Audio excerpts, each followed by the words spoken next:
Hello, my name's Jalise. Vikings Season 5 Episode 3 just came out, and it's called Homeland, and this episode was a total bloodthirsty battle, ruthless killing. My God, it's everything what you want in Vikings. It was a pretty dang good episode. I don't like it better than the premiere of the Season 5.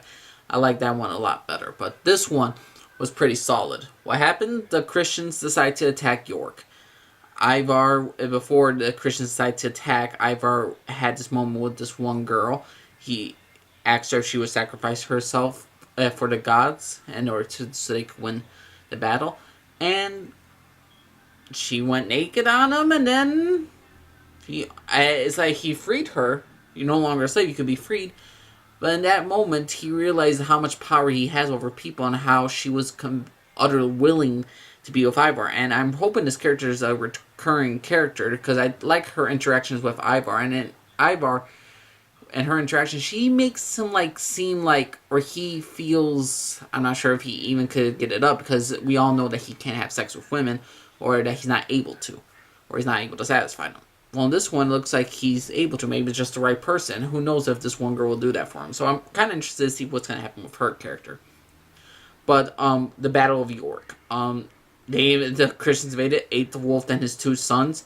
Decide to Athelstan's kid, Alfred, and I didn't believe his name, Ethelred. I forgot what's his other son's names since they don't feature him a lot. They go inside York, they separate with Bishop Headman, and Ivar has laid out traps all over that place. It's like spikes on the ground, and then the soldiers fall on them, and then they pour oil on the soldiers, burn them.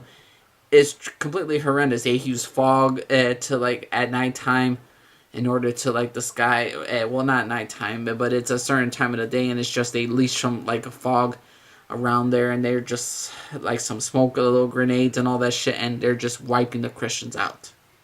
The Christians did not win this. Bishop Headman was a fierce fighter. He was fighting against them he was fighting against the Christians like crazy. I mean, not against the Christians, but against the Vikings like crazy. Ivar was ruthless. He was enjoying the blood. He was enjoying the battle. He loved every single second of it. He loved every single second of it. I mean, when he's literally cornered, when he's off his dang chariot and he's surrounded, he dares them to shoot at him, and none of them do. They're so scared of him. He screams that he's Ivar's the blow, and he's all bloodied up, and he is ready to get for them to attack me. And the one who saves them is Ube. Ube comes along with his side. He watches for a bit to see if the Christians are gonna attack Ivar. They don't, so he just charges straight at him, and it does absolutely nothing. It's like they charge straight at the Christians, and the Christians are so petrified of Ivar, they don't do anything.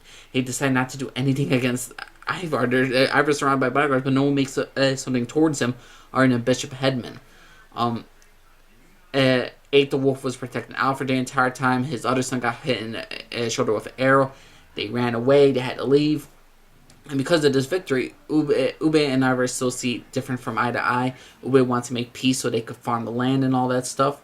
And he rightfully thought, no, we should make peace. We beat them again the second time. Let's not make peace with them. And Ivar's I will be wary of just to even doing that stuff to make peace with them. So Ivar doesn't believe in that because it's not that Ivar doesn't believe there's peace available. He just wants to continue raiding and fighting.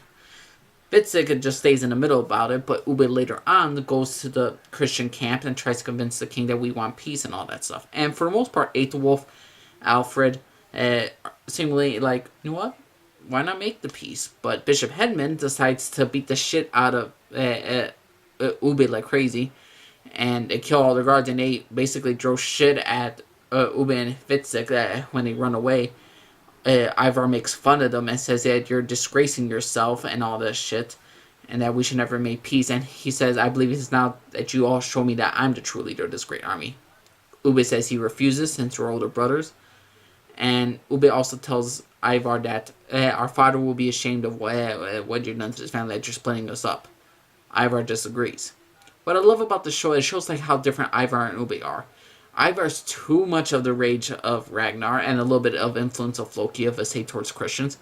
Ube is more like the calm, rational farmer Ragnar. But what made Ragnar such a great character, he was both of those types. He had a good amount of rage, good amount of peace. Ube seems to have a lot more peace, but not enough. Like, he does have a lot of, like, how should I say? I'm pretty sure he could be brutal, but he does not willing to. Ivar is completely willing to be brutal, but not willing for peace. If you combine those two characters together, you get Ragnar. So they kind of split the brothers apart. Ube is leaving, and at the end, Vitzik decides to stay with Ivar. He doesn't care if Ivar's younger than him. He'd rather just get more sense of honor. He ain't gonna be in shame and this stuff. We all know Vitzik loves to raid, he loves to rape, and he loves to do all this crazy shit just like Ivar does. And Ivar is like, "You're with me, brother," and all that stuff. He's very, very happy that Vitzik's with him, and he believes hardly anybody's with Ube. Ube had like 3 ships full of Vikings that are going with him, and Ube says that someone needs to care for our people and all this stuff. What Ube doesn't realize that half the dang people of the Viking army just wants to raid. They don't really like to farm. That's not what they're famous for. That's not what's going to give them entrance into Valhalla. Ube thinks more what's the best for our people, while Ivar just gets into the crazy notion that they just kill, raid, honor, fame, and Odin. And I really liked that about this entire dang show. It showed the difference between Ivar and Ube, and I really enjoyed it. Granted, I kind of wish they didn't do so quick to split up between these characters, because I kind of want this season to be the first half against Bishop Hedman, the Christians, and a little bit more stuff with both Ivar and a little bit more stuff with both Ivar and his brothers Vitzik and Ube, and to have a family more bond and see it just slowly rift apart. But they kind of rushed it. And what I do not like about the season so far, it looks like they're going away, they're rushing everything. It looks like Astrid is going to be working with King Harold. That's a whole different story right there. It looks like Ube will now go with Lagertha. It looks like the first half of this is going to be the mixture of the Christians and the Civil War, and who knows what the second half is going to be.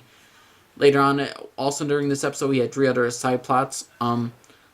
Floki was still in that land. I believe it's Iceland where he's at, and he's still hallucinating the gods. He believes he's willing to die there. He had a bloody hand earlier on, but when he's laid down in this water for like a good amount of time, he's all healed up. So the supernatural field of Vikings is going up tenfold now. Halfdan is over in his own place where he's king of his people, and he's like happy and all that stuff, and he's trying to convince Astrid, "Hey, here's some nice dresses, be my queen." She sits with him.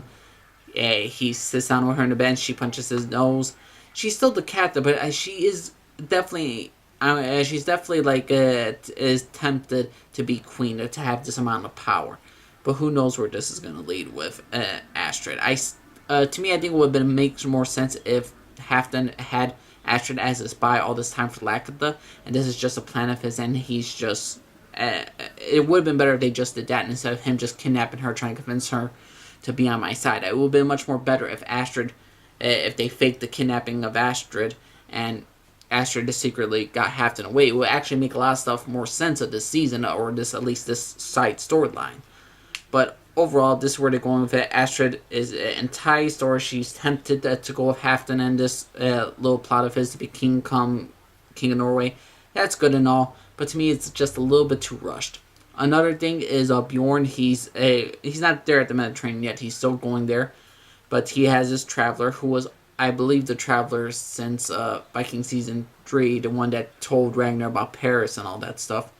They made him go to Paris. He's there talking to Bjorn, and he's saying that in this place, you're better off just going with your 3 ships instead of your whole army. Bjorn says, "Well, I feel naked without my army." He said, "It's better to be naked than dead, because 3 ships, you're more like a trading partners and all this stuff in order to see the world." So Bjorn agrees to it. He's only going with 3 ships, and he's sending the rest of his army back, or at least a safe distance away. Also, Bjorn and not Harold, but Halfdan, they have a great discussion of what they like. Why did you choose to go with me? And Halfdan replied that he just really, really wants to explore. He wants to live life to the fullest. He wants to experience everything in life, and that's the simple truth about him. And Bjorn could understand that. So overall, pretty dang good episode of Vikings. I feel like certain storylines again were rushed, with the whole Christians attacking York, not the rushed stuff for the family splitting apart with Ube, Vitzik, and Ivar. Kind of feel like it's rushed. Kind of feel like the plot for King Harold and what's that name, Astrid. I feel like that the entire storyline is just like it could be again like it could have been better handled if Asher was all the time working for King Harold and they fake that kidnapping and boom, next thing you know, she's been working for King Harold all the time. They're secretly lovers, and then she secretly got him away from Lagatha, so that will make everything much more sense. But overall, looking forward to this entire dang show where it's continuing. I just was slightly a little bit disappointed. The action scenes were amazing.